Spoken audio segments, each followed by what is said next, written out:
Yo dog, Kenny Boucher here, Next Level Painting, hitting you up with another painting tutorial on this glorious Friday, the literal best of all days. We got some cool things happening, but as usual, it's always based on my commission schedule. Before we talk about the theme of today's episode, let me talk about Kickstarter.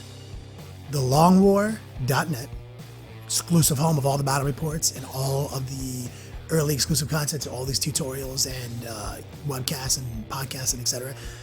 We are doing a Kickstarter. It's going to be going live around October 14th. Let me just give you a quick spiel on that. The Long War is more than just a company dedicated to bringing hobby back. We're part of a community. Whether you enjoy our videos for free on YouTube, or you're a member of the Hall of Veterans over at thelongwar.net and you enjoy exclusive early ad-free access, you're still part of the same community, and that community is dedicated to bringing hobby back. The way we bring hobby back is through content. These videos. We have a weekly podcast, a weekly webcast. These things help gamers stay informed on current events.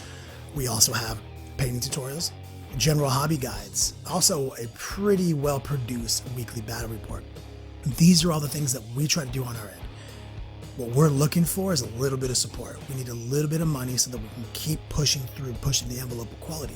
Looking for new cameras, new film quality lighting equipment, new mics, trying to get better on every level. We're talking if we hit our stretch goals, we'll even, get new editing computers and better software, more server space. We're literally committed. 100% of the proceeds are going to this cause, bringing this hobby back. Don't take my word for it. Check out the YouTube channel, see everything we do. Check out thelongwar.net. It's literally free. You can try it for a week for free. And while I'm talking about thelongwar.net, there's been value growing there. We have a whole section of there available to the members that is promotional code based discounts to all your favorite web stores. So don't hesitate to check it out. Sign up for free and start saving today. Anyway, let's talk about this video just real quick. We're painting Tyranids, and we're painting them a very unique color scheme. We're going to be going with an autumn theme. My client, good friend of me, good friend of the show, Stoner Steve, out in Canada, he was really adamant that we go with a fall autumn Tyranid theme. So I was like, let's do it. I don't know if anyone's done it before, but we're trying to go with a yellow, work our way to a red, and kind of just combine the colors. So today's episode is kind of weird. It's going to be more about how to airbrush large models and how to make your airbrush work for you. Please bear with me because this is going to be a lot of autumn colored tutorials here in the future. I'm going to try to mix in a couple of basing videos, maybe a couple of reviews. Patreon. Please check out my Patreon page. It's been huge. The support's been growing. Got a bunch of people to shout out today. My 3 most recent patrons. And I apologize in advance for slaughtering some names here. We got patrons all over the world. Arai Levy, Eric Stitzman, thank you, brother. And of course, Gerard Putra. Thank you guys for checking out the stuff and helping me support and bring hobby back. Like, I can't tell you how much it means to me. Anyway, I know I've been talking your ear off doing all this promoting. I promise that's it. Let's start the video.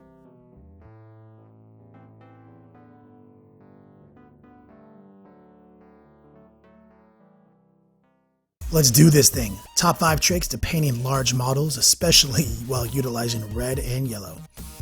Trick number 1, Army Painter, demonic yellow. Don't play games with your fucking yellows. Just do this, trust me, especially on large models. We're going to be using some of the Minotaur paints here, which you haven't seen me use a lot of. They have some colors I still like. I only like them in this world. So what we're doing here is we're starting with our mid-tone, which is the yellow. And you see me in a lot of times I start dark and I work my way up. That is not an effective way to airbrush large models. It will never look the way you want it to look like it does on the small models. You can't rely on as many washes and dry brush techniques on these large models, or they'll just start to look weird. So we're using these Minotaur paints, which in my opinion are way too thin. They're not good. I literally hate them, except in this situation. They're very thin, and I can thin them out even more with a little bit more water and a little bit of the old Vallejo flow improver, which you've seen me use in a few other videos, and it kind of gives me a tint. It's not really a paint in my opinion. It's like even their non-tints are just tints. Like they don't really cover very well. But as you see, it's working really well here to come in and backshade the model. That's a term that I coined. Instead of working with the shadows and working up to the highlights, which is easy, we're working with the mid-tone and we're building the shadows in. So I like to call it back shading. And it's difficult to do on small models, but it's really easy to do on these big models, as you can see. So to recap, we're starting with the mid-tone, which is yellow, which you don't see me doing very often. You always see me start dark. Then we're going a shade darker. We're going to our first shadow, which is this pumpkin orange by Minotaur Paints. You want to use your flow improver and you want to use some water and you want to thin it down, turn it more into a tint. As a recap, I would say give yourself a nice thin, like incredibly gradual transition. You don't want to speckle. That's a big problem with large models, and when you're trying to get aggressive with your transition is you'll get these weird speckling. You don't want that to be visible. So you're gonna have to be, there's gonna be a back and forth process to this, and you're always gonna want to stay as close to the last color you utilized as possible. So you see, we're going around all those weird spires, all the places that the tentacles are jutting out. We're going into the bigger crevasses in those bubbly areas. We're just picking them all out. But remember, we're gonna go darker than this eventually. But I'm gonna jump around in this video. So now we're gonna jump into moon yellow with a little bit of white mixed into it. And this is a classic airbrush tip right here, gangster mode. We're going to mix it in the pot, add a little bit of flow improver. I'm gonna percolate it by closing the tip of the airbrush with my finger, and I call that gangster tactics 101. That's creating the gangster gumbo in the pot. And we're gonna start pulling out some of the brighter areas because I want to start seeing the development of this right now, so that I know exactly what I want to do later.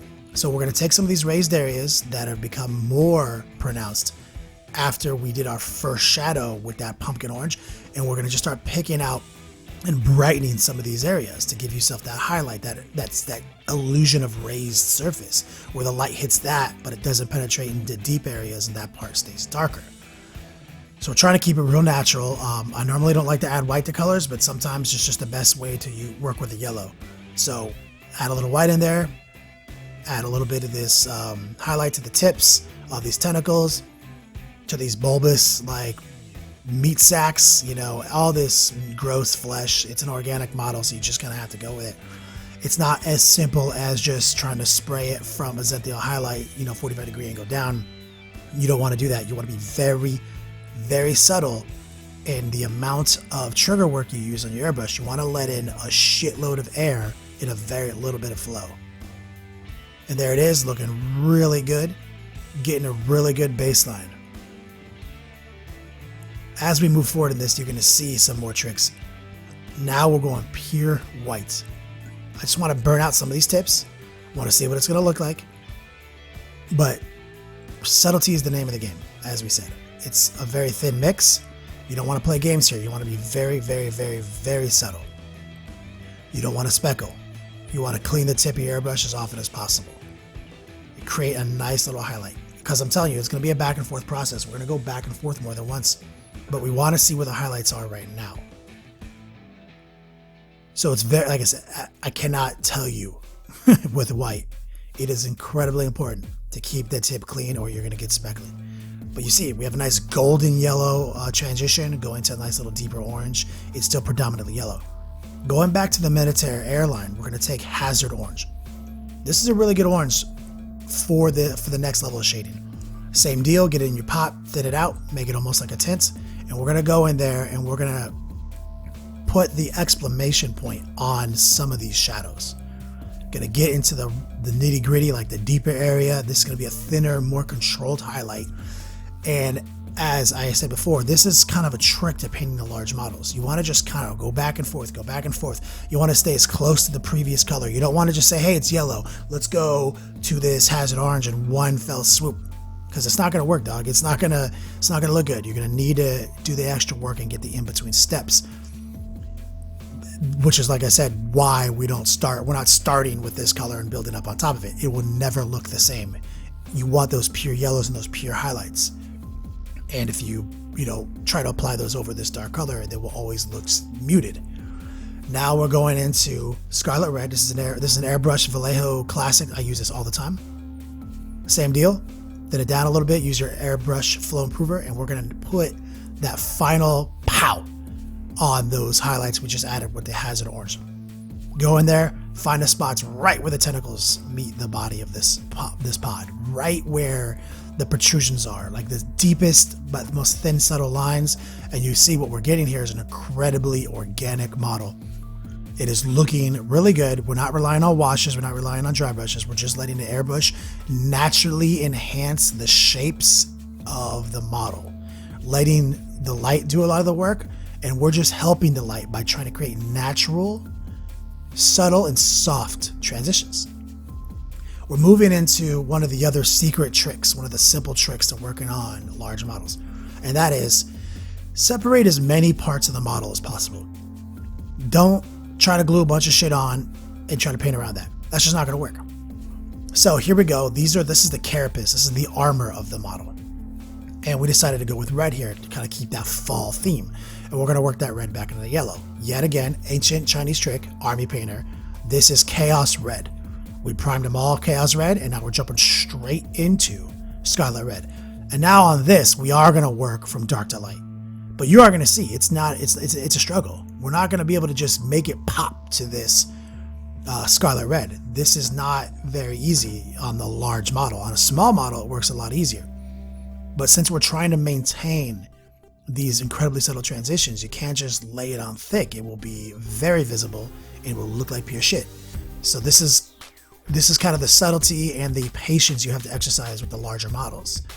We're going to build it up using, like I said, a lot of air, good trigger work, a lot of air, a little bit of paint. You just keep building it up, and let a lot of air that you're letting out kind of help dry the wetness as you go. And you see, we're working at an assembly line. This is the other super simple trick to work with large models, especially when you have a lot of them. Lay all the pieces out and don't work on one at a time. Get your assembly line going. And we're going to do all the stages together. We just did scarlet red on all the models. We're going back up to our hazard red, our hazard orange from Minotaur, because we want some of these colors to really closely emulate the colors on the body of this pod. That way we have that complement and that contrast. So obviously in theme with the autumn colors, we're going to use the reds to the orange and then the yellows to the orange. So that way we have a theme, but we have a contrast. The red armor is a little bit darker than the underbody, and I feel like that's always the place you should go on like an organic Tyranid model. Now we're going to another classic. This is a next level painting classic. Don't leave home without it. American Express card. Troll Slayer orange. One of the original gangster colors in next level painting. This is still one of the best oranges in the business. Get your water, get your airbrush flow improver in there and help pop out the tips of this red. This is kind of like the classic red tutorial. You've seen me use these color combos, but I'm going to let myself get high to this orange. Normally I would never go this gangster on it because you're not really dealing with red anymore when you do that. You're making it into an orange. That is not good for a red model, but that is perfect for our, iridescent, translucent autumn theme here. So now we're going to add a little bit of yellow into that orange, making the gangster gumbo in the pot like we do. And we're just going to try to pop it out. Just pop it out real subtle. Let the natural shape of this carapace piece guide your hand. And now, yet again, burnt umber, super secret tech. This is one of our other simple tricks. You've seen me do it a million times. We're going to come back in with this burnt umber and we're going to work the shadow in from the dark side. This is just literally like nothing's better than burnt umber. I've done entire tutorials practically on burnt umber. So you can see, glue it all together, and what you're left with here is the framework for a really solid model. Now you are confronted here with a question. How much more work do you want to do?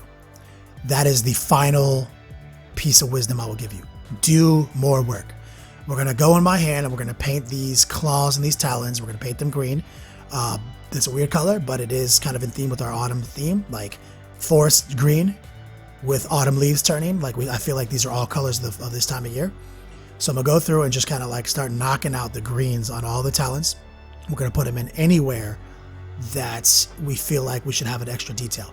These claws at the top, the guns on the side, and I'm not gonna go super detailed on this model, mainly because I'm painting 8 of them.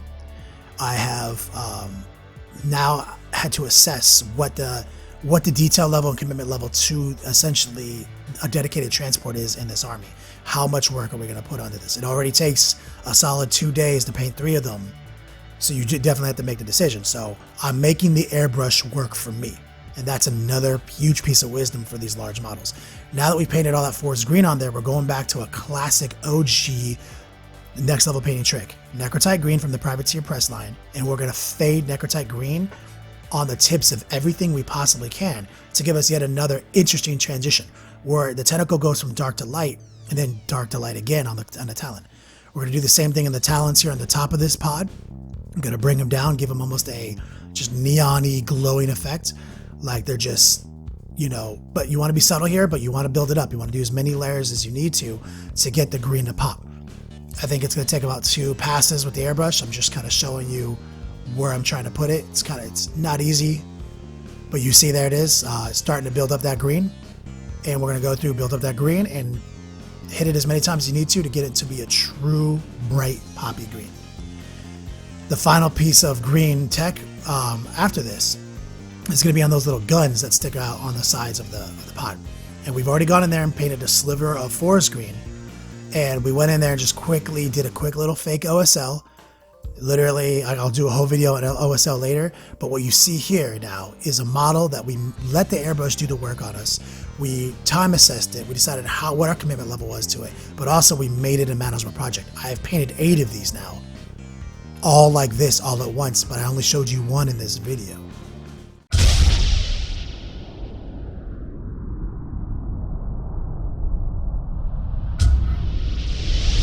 Thanks for checking out that video. Don't forget, I've got tons of other tutorials in the archives, and I do this every week for free. If you're looking for an ad-free experience, check out thelongwar.net.